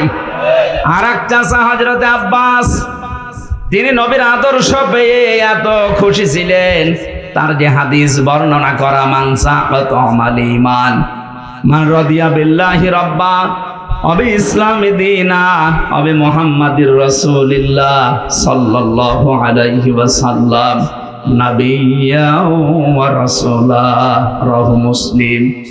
হযরতে আব্বাস বলেন, কেউ যদি দুনিয়া ঈমানের স্বাদ পেতে চান, তাহলে আল্লাহকে রব পেয়ে খুশি থাকেন, ইসলামকে জীবন ব্যবস্থা পেয়ে খুশি থাকেন, আর মুহাম্মদুর রাসূলুল্লাহকে নবী এবং রাসূল হিসাবে পেয়ে খুশি থাকেন। তিনি যদি খুশি না থাকতেন, এই কথা তিনি বলতেন? বলেন বলেন। তিনি কি বললেন শেষে? নাবিয়্যা ওয়া রাসূলা। যারা মুহাম্মদকে নবী এবং রাসূল পেয়ে খুশি, তাহলে উনি নবী এবং রাসূল হয়েছিলেন কত বছর বয়সে? আরো জোরে। 40 থেকে 63 আপনাকে মানা লাগবে। সেই নবীর জীবনে আমি 31টা পাঠ পেয়েছি। পুরা জীবনটা পড়ে আমি 31টা পাঠে ভাগ করেছি। একটা ভাগ আজকে আপনাদের সামনে রবিউল আউয়াল মাসে, যেহেতু কালকে 12 তারিখ ছিল, আজকে 13 তারিখ, গুরুত্বপূর্ণ এই সময়ে তার সিরাত থেকে, তার আদর্শ থেকে কি নেওয়া দরকার আমাদের, 31টা পাঠের মাত্র একটা পাঠ নিয়ে আজকে আলোচনা করব। আমার আজকের আলোচনার বিষয় হচ্ছে নবীর আচরণ। কি বললাম? বলেন বলেন। অনেকে মনে করে এটা দুনিয়ার বিষয়, আচরণ, ব্যবহার, আচার না, এটা আখিরাতের সাথে সম্পৃক্ত। বিশ্বনবী বলেন, মানুষকে সবচেয়ে বেশি জান্নাতে নিয়ে যাবে মানুষের আচরণ আর আল্লাহর ভয়। সুবহানাল্লাহ বলতে পারেন নাই? আকুলু লিন্নাসি হুসনা। মানুষের সাথে যদি কেউ আচরণ করতে গিয়ে, ব্যবহার দেখাতে গিয়ে হাসি মুখে কথা বলে, তাও সাদকা দেওয়ার সওয়াব হয়। 31টা পাঠ ভাগে ভাগে যদি কথা বলতে হয় পুরা কোরআন আল্লাহর নবীর চরিত্র, আমরা একটা পাঠ বেছে নিলাম, আচরণটা দেখি। আল্লাহ পাক কি আচরণ তাকে দিয়েছিলেন? কোরআনে কারীম জানাচ্ছে ওয়া ইন্নাকা লাআলা খুলুকিন আযীম। হে নবী, আপনি মহান চরিত্রের উপরে প্রতিষ্ঠিত। এখানে যারা আলেম আছে তাদেরকে বলছি, এই যে আযীম এই শব্দ আল্লাহ কোন নবীর নামের সাথে দেননি। আল্লাহ পাক নবীদেরকে বিভিন্ন সময় তার নিজের নামটা দিয়েছিলেন, গুণবাচক নাম, যেমন হালিম। আল্লাহ ইসমাইল নবীকে হালিম বলে ডাক দিয়েছিলেন। হালিম মানে চাচা হালিম, কি হালিম মানে সহনশীল, ধৈর্যশীল। হযরত ইসমাইলের আরেক ভাই ছিল ইসহাক, তাকে আল্লাহ ডাক দিয়েছিলেন ফাবাশশারনাহু বিগুলামিন আলীম। আমার জ্ঞানী বান্দা এটা, একজনকে হালিম একজনকে আলিম, কিন্তু বিশ্ব নবীকে দিয়েছে আযীম। এত বড় মহান চরিত্র আপনাকে আমি দিয়েছি, কিয়ামত পর্যন্ত মানুষ শুধু অনুসরণ করে যাবে, কোন কিনারা পাবে না। সেখান থেকে সূরা আলে ইমরানের 159 নম্বর আয়াতটা পড়েছি। বিশ্বনবীর আচরণ, তার ব্যবহার কেমন ছিল, তার জীবনের প্রতিটি পদে পদে আমাদের জীবনকেও আমরা মিলাতে চাই। কথা বলেন ঠিক কিনা? আল্লাহ পাক বলেন ফাবিমা রাহমাতিম মিনাল্লাহি লিনতা লাহুম ওয়ালাউ কুনতা ফাসসান গালিযাল কলবি লানফাদ্দু মিন হাওলিক। আল্লাহর যত রহমত, এই পৃথিবীতে যত রহমত আল্লাহ দিয়েছেন তার ভেতরে অন্যতম দয়া রহমত আপনার প্রতি এই যে আপনি মানুষের সাথে কোমল আচরণ করেন, নরম আচরণ করেন। আপনার যদি ভাষা কর্কশ হতো, আপনি যদি বদ মেজাজি হতেন, আপনি যদি খিটখিটে মেজাজের হতেন, আপনি যদি কঠোর হৃদয়ের অহংকারী হতেন, তাহলে মানুষ আপনার চারিপাশ থেকে দূরে চলে যেত। ফাফু আনহুম, মানুষের জন্য ক্ষমা প্রার্থনা করেন, মানুষের জন্য ক্ষমা প্রার্থনা করেন। আস্তাগফির লাহুম, তাদেরকে ক্ষমা করে দেন। নিজে তো ক্ষমা করবেন এবং তাদের জন্য নিজে ক্ষমা চাবেন। ওয়াশাবিরহুম ফিল আমর, দুনিয়ায় যে কোনো কাজে তাদের পরামর্শের ভিত্তিতে করবেন। ফাইদা আসামতা ফাতাওয়াক্কাল আলাল্লাহ, কোন কাজ যখন সিদ্ধান্ত নিয়ে ফেলবেন তখন ভরসা করবেন আল্লাহর উপরে। ইন্নাল্লাহা ইউহিব্বুল মুতাওয়াক্কিলিন, অবশ্যই আল্লাহ ভরসাকারীদের, যারা ভরসা করে আল্লাহর প্রতি, তাদের ভরসা আল্লাহর উপরে করাই দরকার। এটা ছিল বাংলা মাতৃভাষায় অর্থ। এবার আমরা ব্যাখ্যায় যাচ্ছি। নবীজিকে আল্লাহ যত দয়া দেখিয়েছেন, যত গুণ দিয়েছেন, তার ভেতরে অন্যতম গুণ এইটা, তিনি কোমল হৃদয়ের ছিলেন, নরম, সফট, কোমল। এত নরম ছিলেন নবীজি, তার আচরণ ছিল নিজের শরীরের সাথে, পরিবারের সাথে, শিশুদের সাথে, মুরব্বীদের সাথে, বন্ধুদের সাথে, স্ত্রীদের সাথে, মেয়েদের সাথে, মা বাবার সাথে, যুদ্ধবন্দীদের সাথে, প্রতিবেশীর সাথে, এমনকি শত্রুদের সাথে। এরকম 27টা বিষয় আমি পেয়েছি। তাফসিরে ফি জিলালিল কোরআন ইবনে কাসির মুফাসসিরিন ইকরাম যেভাবে সাজিয়েছেন, আমরা কোরআনে কারীম থেকে ওইভাবে আমাদের জীবনে নবীর জীবন মিলাতে চাই। আমাদের আদর্শ কি কারো বাবা? বলেন বলেন। আমাদের আদর্শ কারো স্বামী, কারো চাচা?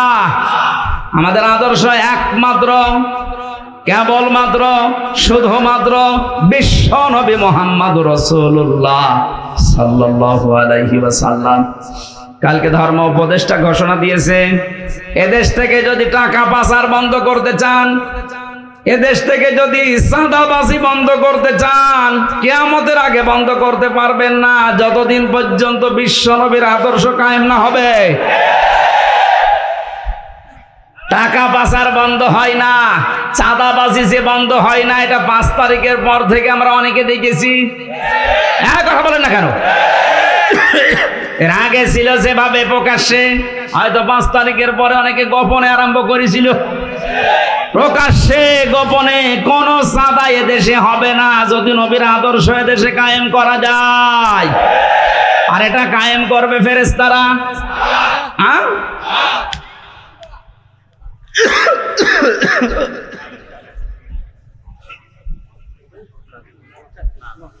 কিছু লাগবে না। শিশুদের সাথে নবীজি যে আচরণ করেছিলেন, হাদিস হযরত উমায়ের, এদিকে তাকান, হযরত উমায়ের খেলা করছিলেন। বিশ্ব নবী মসজিদে নববীতে যাবার সময় দেখলেন, দৌড়িয়ে আসলেন হযরত উমায়ের, ডাক দিয়ে বলেন, উমায়ের তোমার সেই হলুদ পাখিটা কই? হযরত উমায়ের কেঁদে ফেললেন, ডাক দিয়ে বলে, ইয়া রাসূলুল্লাহ, একটা বিশ্ব নবী, তাম দুনিয়ার জন্য আপনাকে আল্লাহ নবী আর রসুল করে পাঠিয়েছে, আপনি আমার মতো ছোট মানুষের খবর রাখেন, এমনকি আমার পাখির খবর পর্যন্ত আপনি রাখেন। নারায়ণগঞ্জবাসী, আপনি কার আদর্শে অনুপ্রাণিত হয়ে স্লোগান দেন? আপনার তো স্লোগান দেওয়া দরকার ছিল, আমার নেতা, তোমার নেতা বিশ্ব নবী। এই কথাটা কেন বললাম? এই দিকে তাকান, আলাদাবুল মুফরাদ 3 নাম্বার হাদিস। এই পৃথিবীতে যার আদর্শ বিশ্ব নবী এখনো হয়নি, অন্য কেউ, কান খাড়া করে শোনেন, নবীজি এখনো যার আদর্শ হয়নি, অন্য কেউ। আপনি মারা যাবেন, আপনি নামাজ পড়তে পারেন, রোজা রাখতে পারেন, দাড়ি রাখতে পারেন, জুব্বা গায়ে দিয়ে হজ করতে পারেন, এখনো যদি আপনার আদর্শ নেতা বিশ্ব নবী না হয়ে অন্য কেউ হয়, আপনি মারা যাওয়ার সঙ্গে সঙ্গে বিনা বিচারে, বিনা হিসাবে জাহান্নামী। নিয়ে আসেন, কোন মহারথী নিয়ে আসবেন, এবার নিয়ে আসেন। আপনার কোনো বিচার নেই, কোনো হিসাব নেই। এখন যদি বলেন এত শক্ত করে বলছেন কেন? হ্যাঁ, কেন বলছে এবার তাকান। এই দুনিয়ায় একজন মানুষকে আল্লাহ নেতা বলে ঘোষণা দিয়েছেন, ডাক দিয়েছেন, ইয়াসিন, হে নেতা। পৃথিবীর কারো নামে এই শব্দ আল্লাহ দেয়নি। কোরআন শরীফের ভেতরে আল্লাহ 7টা নামে নবীকে ডাক দিয়েছেন, বিশেষ করে তার ভেতরে ইয়াসিন 1 নাম্বার, 2 নম্বরে তহা, 3 নম্বরে আব্দুন বা আব্দুল্লাহ, 4 নম্বরে মুদ্দাসসির, 5 নম্বরে মুজাম্মিল, 6 নম্বরে আহমদ, 7 নম্বরে মুহাম্মদ। এই 7টা নামে আল্লাহ বিশেষ করে ডাক দিয়েছেন, তার 1 নম্বরে ইয়াসিন। আল্লাহ ঘোষিত নেতা একজন। কয়জন? আপনার বিবেকে নাড়া দেয় না? এই একজনকে বাদ দিয়ে আপনি কার সামনে ঘোরেন, কার পেছনে থাকেন? পাগল হলেও তো কাজ করা ঠিক না। আশা করছি সব ভুলে যাবেন। এই পৃথিবীতে বিশ্ব নবী ছাড়া আমরা কাউকে আদর্শ নেতা মানি না।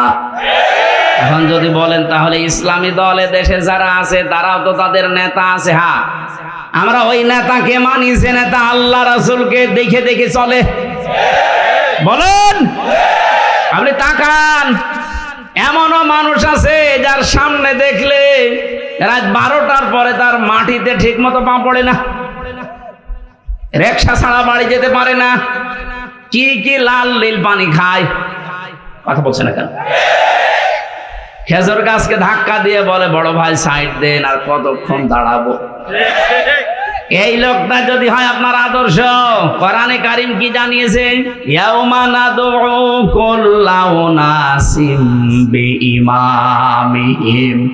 সূরা বানী ইসরাঈলের 72 নম্বর আয়াতের প্রথম অংশে আছে, আল্লাহ বলেন কিয়ামতে প্রতিটি মানুষকে বিচারের দ্বিতীয় ধাপে, ওই যে ম্যাজিস্ট্রেট কোর্টস, জজ কোর্ট বলছিলাম না, আমার আল্লাহ বলেন প্রথমে তো তোরে একা ডাকবো, দ্বিতীয় সিস্টেমে এবার তোরে একা না, তোর ইমামের সাথে, তোর নেতার সাথে ডাক দেব।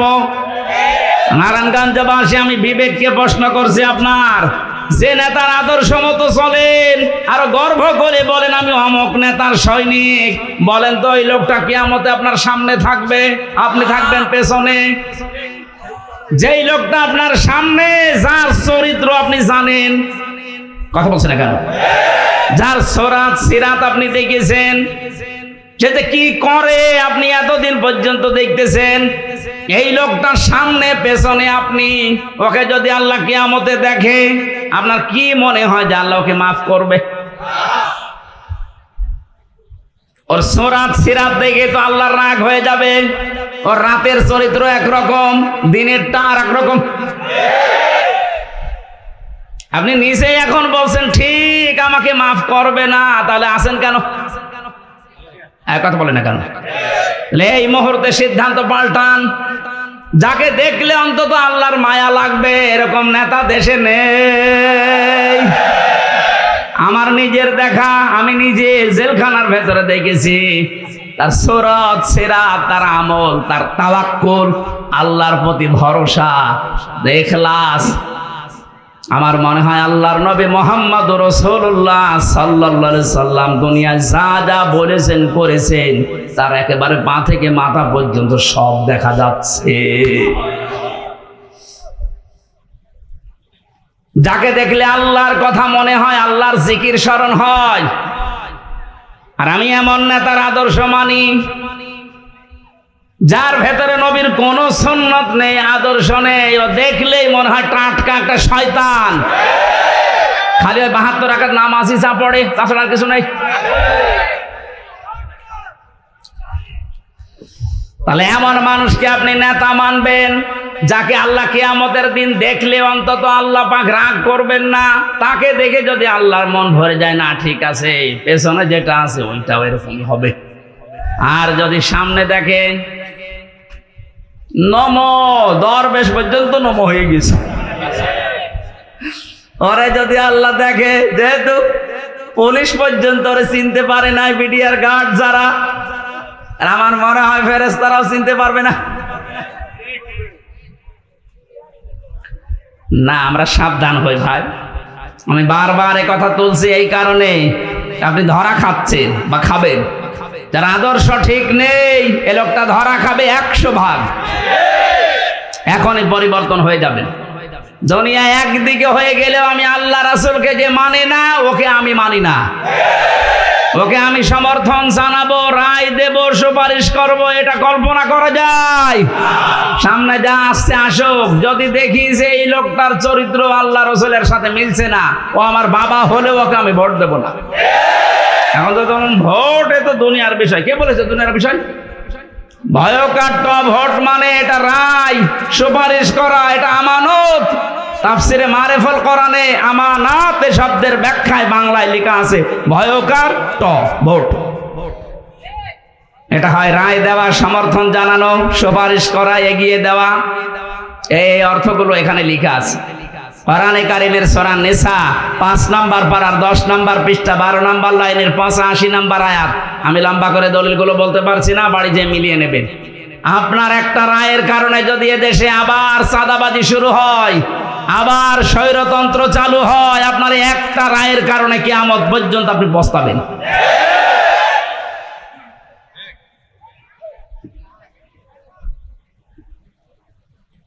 বৌমা এসেছে, কেবল বাসর ঘরে প্রবেশ করেছে।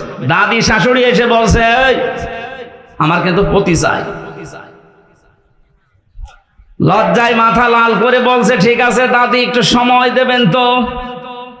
কিছুক্ষণ পরে শাশুড়ি এসে বলছে, বৌমা আমার কিন্তু নাতি চাই। ঠিক আছে সময় তো দেবেন। কিছুক্ষণ পরে ননদ এসে বলছে, আমার কিন্তু ভাতিজা চাই। ঠিক আছে। দেবর এসে বলছে, ভাবি আমার কিন্তু ভাতিজি চাই। ঠিক আছে। স্বামী এসে বলছে, কই আমার বেবি চাই। বৌমা কিছু করে বলে, কি তোমাদের বংশ কি পাগলের বংশ? আমি আসতে পার, আর কেউ নাতি চাই, কেউ পতি চাই, কেউ ভাগ্নে চাই, কেউ ভাতিজা চাই, কেউ বেবি চাই। আমার সময় দেবেন না 10 মাস 10 দিন? কথা বলেন না কেন? আমার এতে একটু সময় দেন, আমি একটু গুছিয়ে নেই। তারপরে আপনার বেবি লাগবে আমি দেব, নাতি লাগবে আমি দেব, ভাতিজা লাগবে সব দেব। কিন্তু সময় দিচ্ছেন না, আমি ওগুলো ডাউনলোড করে নিয়ে আসবো। দায়িত্ব যাদেরকে দেশের লোক ছাত্র জনতা মিলে দিল, আরে ভাই তাকে অন্তত একটু বুঝ করে নিতে দেন। যেখানে যেখানে ক্যান্সার আছে ক্যান্সার গুলো কেটে বাদ দিতে দেন। নাই তো এই অবস্থায় যদি দেন নির্বাচন দিয়ে দিলাম কি হবে? ওদিনের ভোট রাতে হয়ে যাবে আবার। এই জন্য ছাত্র জনতা এদেশে যে 9 দফা দিয়ে আমাদেরকে স্বাধীনতার স্বাদ এখন দেখিয়েছে, আমরা ওই 9 দফার বাস্তবায়ন চাই। তাদের প্রথম দফা হচ্ছে বৈষম্য থাকবে না। আমার মামলা যেহেতু খারিজ হয়ে গেছে, আমি মনে করলাম আদালতকে জিজ্ঞাসা করি, আজকে যেমন আপনি বললেন এর কোনো মাল নেই, কি দেখে বিচার করবো? 3 বছর তো আপনার কাছে আমার মামলা ছিল, তখন তো কিছু বলেননি। এই কথাই আমার বলতে যে হুজুর আমার হাত বাঁধা ছিল। কি ছিল? আমরা চাই এদেশে কারো হাত এভাবে যেন বাধা না থাকে। 1628টা চেয়ার এই দেশে। কত? তাই বলে এই চেয়ার না, এই চেয়ারের তো কোনো দাম নেই। 1628টা চেয়ার এই দেশে, খালি একটা চেয়ার খোলা ছিল আর 1627টা চেয়ার বাঁধা ছিল। এই জন্য এত দুর্নীতি। 1628টা চেয়ারই যদি খোলা থাকতো একটা চেয়ারের মতো, এই দেশে কেউ দুর্নীতি করে ছাড় পেত না। একটা দেশ কতটা রসাতলে গেলে কেন্দ্রীয় মসজিদের ইমাম পর্যন্ত পালিয়ে যায়। বাইতুল মুকাররমের ইমামও পালিয়ে গেছে। আর কোথায়, আর কে পালাবে না বলেন? বাকিগুলোর তো ভয় একটু আছে, ওই ইমামই যদি পালিয়ে যায় মুসল্লি তো আগে পালাবে। এই জন্য আমরা যেহেতু প্রথম দফায় দিয়েছি যে বৈষম্য থাকবে না, কারো হাত বাঁধা থাকবে না, সব হাত খোলা থাকবে। 2 নম্বরে সংস্কার যখন আরম্ভ হয়েছে, রাষ্ট্র সংস্কার, এদেশে এখন 1628টা চেয়ারে যারা আছে জালেমদের দোসর হিসাবে যারা ছিল, একটাকেও এই চেয়ারে আমরা দেখতে চাই না। চেয়ার থেকে সবগুলো অপসারণ করে বৈষম্যের শিকার যারা যারা ওএসডি হয়েছিল তাদেরকে ওই চেয়ারে বসা।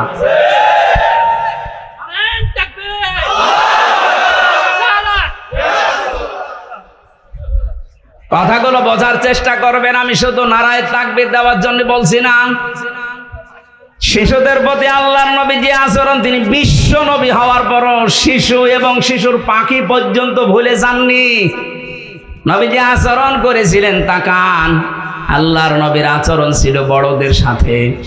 বিশ্ব নবী মুহাম্মদুর রাসূলুল্লাহ তো এই হাদিসটা এই জন্যই বলেছিলেন, যারা বড়দেরকে শ্রদ্ধা করো না, সম্মান দাও না, আমি নবী বলছি তারা আমার উম্মতের দলভুক্ত হতে পারো না। বলেন নাউজুবিল্লাহ। তার আচরণ ছিল যুদ্ধবন্দীদের সাথে, যুদ্ধবন্দীদের সাথে তার যে আচরণ, আমরা আজকে কারাবন্দীদের সাথেও সে আচরণ করতে পারছি না। কারাবন্দীদের সাথে আচরণ 3 রকম হয়। আমি কাশিমপুর কেন্দ্রীয় কারাগারে ছিলাম, হাই সিকিউরিটিতে। ওখানে 3 রকমের আচরণ পেয়েছি। আমার তো মামলা একটা ছাগল চুরি মামলাও না, ঠুনকো একটা মামলা দিয়েছি। তারপরে আমারে রেখে দিত ফাঁসির কন্ডেম সেলের ভেতরে। বিশ্বনবী আচরণ করেছিলেন তাকান, যুদ্ধবন্দী যারা তাদেরকে তো মেরে ফেলার কথা, অথচ হযরতে একজনের জীবনী পড়লাম আজকে, সামামা ইবনে ওয়াইল রাদিয়াল্লাহু তাআলা ওয়াসাল রাদিয়াল্লাহু তাআলা আনহু, তাকে তিনি মসজিদে নববীর ভেতরে বেঁধে রেখেছে সাহাবীরা। নবীজি গভীর রজনীতে গিয়ে বললেন, কেমন আছো, কি আচরণ আশা করো তুমি আমার কাছে? লোকটা কেঁদে ফেলেছে, ডাক দিয়ে বলে, মুহাম্মদ যে অবস্থায় আছি তুমি আমারে বাঁচাতেও পারো, মারতেও পারো। নবীদের নাম ধরে বললেন, দেখো এই জামানায় শেষ জামানা না, এরপরে আরেকটা জগৎ আমাদের সামনে আসতেছে। ইসলামের যে সৌন্দর্যগুলো তার সামনে তুলে ধরলেন, একটা একটা করে চলে গেলেন কিছু না বলে। বাড়িতে যে নিজেদের লোক দিয়ে রান্না করলেন উঠের গোশত আর বকরি, এগুলো পাঠিয়ে বললেন ওকে নিজে খাওয়াও। সাহাবীরা নিজে খাওয়িয়েছে। দ্বিতীয় দিন নবীজি নিজে উঠের দুধ দহন করে গরম অবস্থায় তার কাছে পাঠালেন। মানুষ জামাইদেরকে এত আদর করে না, কথা বলে না কেন? কি করেছিলেন? যুদ্ধবন্দীদের সাথে আচরণ। আর আমরা কারাবন্দী কারাবন্দীদের সাথে কি আচরণ করলেন আপনি জবাব দেবেন কি? আবার উপর থেকে নির্দেশ দিত সিসি ক্যামেরা দিয়ে 24 ঘন্টা ফাঁসির কন্ডেম সেলের ভেতরে তালাবদ্ধ করে খাবার যেন আমাদের কাছে ভালোটা না যায় ওইটা উপর থেকে বসে বসে দেখতো। অথচ এখন যারা রিমান্ডে আছে, এই দরবেশ, এই আনিসুল, এমেনন, ইনু, এদেরকে নাকি বাড়ির খাবার খাওয়ানো হচ্ছে, এসি ঘরে থাকতে দিয়েছে। কারা দায়িত্বে আছেন আমি জানি না, প্রকাশ হয়ে যাচ্ছে। কিন্তু বাংলার ছাত্র জনতা যদি একবার আবার রুখে দাঁড়ায়, চেয়ারে কিন্তু আর থাকতে পারবেন না। জালেমরা যা করেছিল কোরআন যেহেতু জানিয়েছে, ওয়াইন আকাবতুম ফাআকিবু বিমিসলি মা উকিবতুম বি, যতটুকু তোমার সাথে করেছে অতটুকু করো। অন্তত আমরা অতটুকু চাচ্ছি, বেশি করার দরকার নেই। 11 ঘন্টা টাঙিয়ে রাখেন শয়তানদের। ব্যারিস্টার আরমানের মতো 8 বছর মাটির নিচে আয়না ঘরে একটু আটকিয়ে রাখেন, খেলা বুঝবে যে কারে কয় দুনিয়া। আবার স্ট্যাটাস দেয় কি করেছি, আমার কুকুরের মতো দাঁড়িয়ে দিল। কি করেছেন টের পাচ্ছেন না?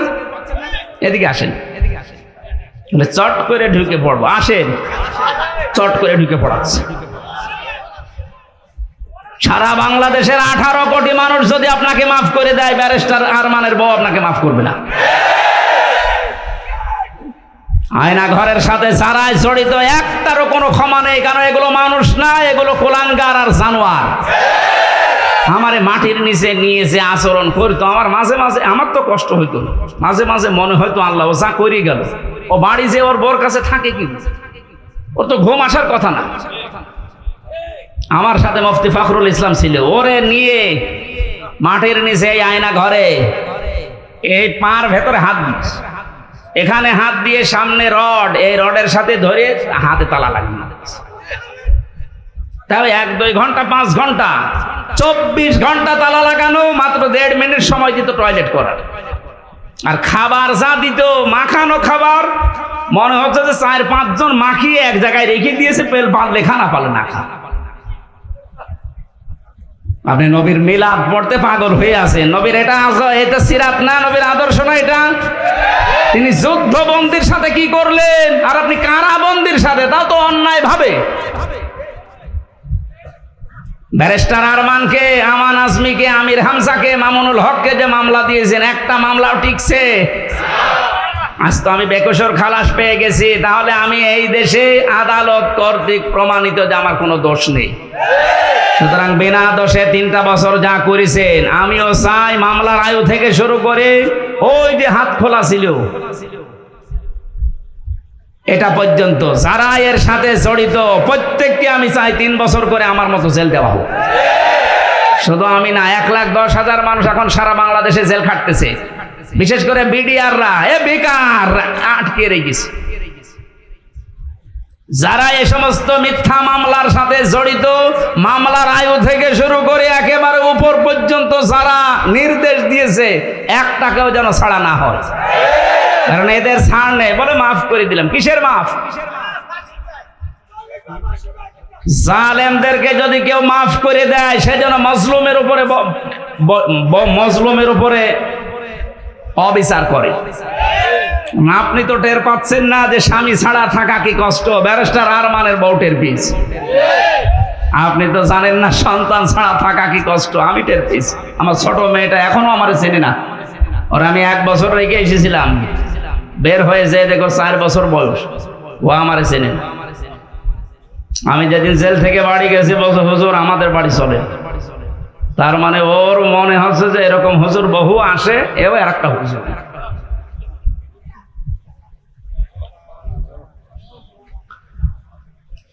আমরা যুদ্ধবন্দীদের সাথে রসুলের আচরণ কারাবন্দীদের সাথেও করতে পারি না। আপনি আয়না ঘর বানিয়ে ঘুমাতেন, আমার তো বিশ্বাস হয় না যে এরা ঘুমায় তো কি করি। মনে হয় হয় লাল পানি খেত, নাই ঘুমের বড়ি খেত। দ্বিতীয় দিন নবীজি এসে নাক দিয়ে বললেন, সাহাবীরা সামামাকে ছেড়ে দাও। সাহাবীরা বলো, হুজুর ছেড়ে যাবো মানে? হ্যাঁ ছেড়ে দাও, আমি যেটা জানি তোমরা জানো না। ছেড়ে দেওয়া হলো। উনি চলে গেলেন তার গোত্র ইয়ামামার কাছে। সেই গোত্রে তিনি এক খেজুর বাগানের পাশে এক কুয়াতে গোসল করলেন, ছুটে আসলেন আবার মদিনায়। বিশ্ব নবীকে বলে, হে রাসূল, আমি চিন্তা ভাবনা করতে করতে গিয়েছিলাম, আপনার ওই আচরণ আমার মনে পড়ছিল এই 3 দিনে, আমি আর নিজেকে কন্ট্রোল করতে পারি না, আপনি আমারে কালেমা পড়িয়ে দেন। তিনি ওখান থেকে চলে গেলেন। ইয়ামেন থেকে গম আসতো মক্কায়, ওই গম নিয়ে মক্কার মানুষেরা ব্যবসা করে খেত। উনি বললেন, ওখানে যেহেতু বহু অমুসলিম আছে, ইসলামকে তারা বিশ্বাস করে না, আল্লাহর বিরুদ্ধে তারা দাঁড়িয়েছে, শিরিক করে, আমি তাদের জন্য এই গম আসা বন্ধ করে দিলাম। কারণ তিনি ধনী মানুষের সন্তান ছিলেন, তিনি লিডার ছিলেন একজন। শেষ পর্যন্ত মক্কার মানুষের খাবার দাবারই বন্ধ হয়ে গেল। এই যে মানুষের খাবার আটকে দিয়ে স্যাংশন দেয়, আমেরিকা যেটা একটা দিচ্ছে না, বিশ্বনবীর হস্তক্ষেপে শেষ পর্যন্ত এটা আবার চালু হয়।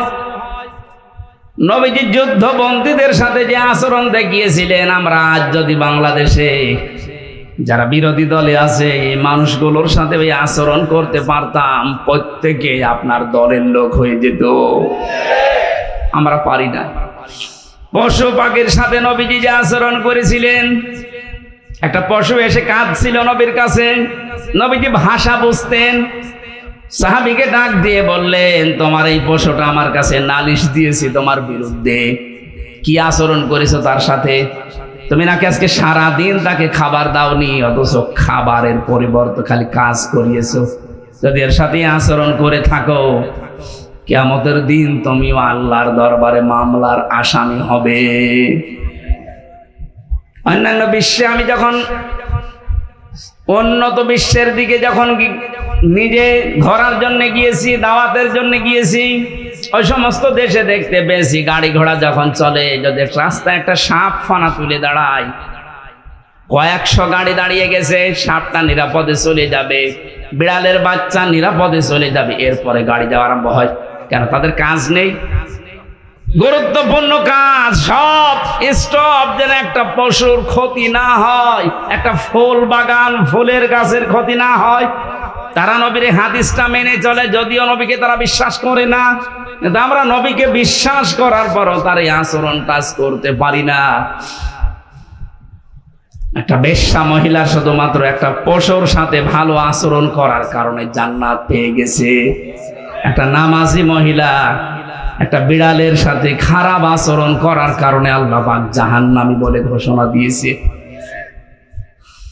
নবীজি শত্রুদের সাথে যে আচরণ করেছিলেন, আজ আমাদের সেই সময় এসে গেছে।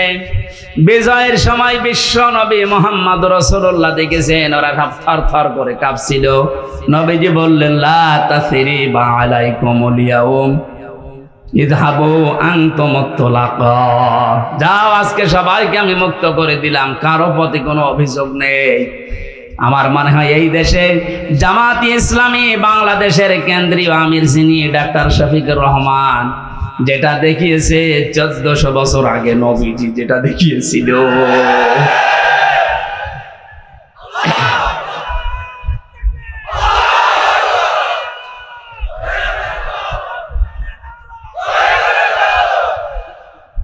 প্রত্যেক জায়গায় নবীজির এই কমলতা আমরা পেয়েছি। আল্লাহ পাক বলেন, নবী আপনার আচরণ যদি কর্কশ হতো, আপনার চরিত্র যদি সত্য কথা যদি আপনি বলতেন, তাহলে আপনার আশপাশে আপনি মানুষকে ঘেঁষতে দেখতেন না, সব পালিয়ে যেত। সুতরাং আপনি কয়েকটা জিনিস অবলম্বন করেন। আপনার যখন হৃদয় আমি কমল করে দিয়েছি, আপনি ক্ষমা করে দেন তাদেরকে, ক্ষমা চান আপনি তাদের জন্য আল্লাহর কাছে, এবং নিজেও ক্ষমা করে দেন। আজ যারা দায়িত্বে আছে আহ্বান জানাবো আয়াত দিয়ে, যারাই ভুল করেছে, যা ভেবাই করেছে, আজ আমরা এই আয়াত অনুযায়ী রবিউল আউয়াল মাসে তাদেরকে ক্ষমা করে দিলাম এবং তাদের জন্য ক্ষমা চাচ্ছি আল্লাহর কাছে। আর এর বাস্তব প্রমাণ দেখিয়েছেন ডাক্তার শফিকুর রহমান। যত অত্যাচার জুলুম এই 15.5 বছরে করেছিলেন, আল্লাহর জন্য মাফ করে দিলাম। কিন্তু যারা ভিকটিম, তারা যদি নিজেরা অত্যাচারিত হওয়ার কারণে কিছু করে, আমরা তাদেরকেও সাহায্য করব। সুতরাং জালেম যারা, বড় জালেমগুলো তো পালিয়েছে, মাথা খারাপ হয়ে গেছে, তাদের আর আসার সম্ভাবনা কোনো কিছুই নেই, কারণ আসলে এ দেশের জনগণ পিটিয়ে মেরে ফেলবে। ছোটখাটো জালেম যারা আছেন তারা এখনো যেহেতু তাওবার দরজা বন্ধ হয়ে যায়নি, ফিরে আসছেন। আসেন, আমার বংশেরও বহু ছোটখাটো মাঝারি জালেমেরা তাওবা করে অলরেডি পরিবর্তন হয়ে গেছে। আগস্টের 5 তারিখের 1:30 পর্যন্ত তারাও শক্ত ছিল, কিন্তু বিকাল 5টার পরে যখন সংবাদ চারিদিকে ছড়িয়েছে, আমারে কল দিয়ে বলছে, বাবাজি আমরা সব জামাতি ইসলামী। জামাতি ইসলামী মানে এতদিন যে আপনি বঙ্গবন্ধুকে সেকেন্ড নবী মানতেন, হঠাৎ করে পাল্টিয়ে গেলেন। সুতরাং ওরা যেহেতু পাল্টাচ্ছে, ছোট জালেম মাঝারি জালেম, এদেশে আরো যারা আছেন আশা করছি আপনারাও পাল্টাবেন। গত পরশুদিনের রিপোর্ট পেয়েছি, এদেশে এখনো 100 জনের 14 জন মানুষ জালেমদেরকে সাপোর্ট করে। 100 জনের 28 জন মানুষ জেনারেল যে দলগুলো আছে এদেরকে সাপোর্ট করছে। 100 জনের 58 জন মানুষ এদেশে ইসলামপন্থী যারা তাদেরকে সাপোর্ট করছে।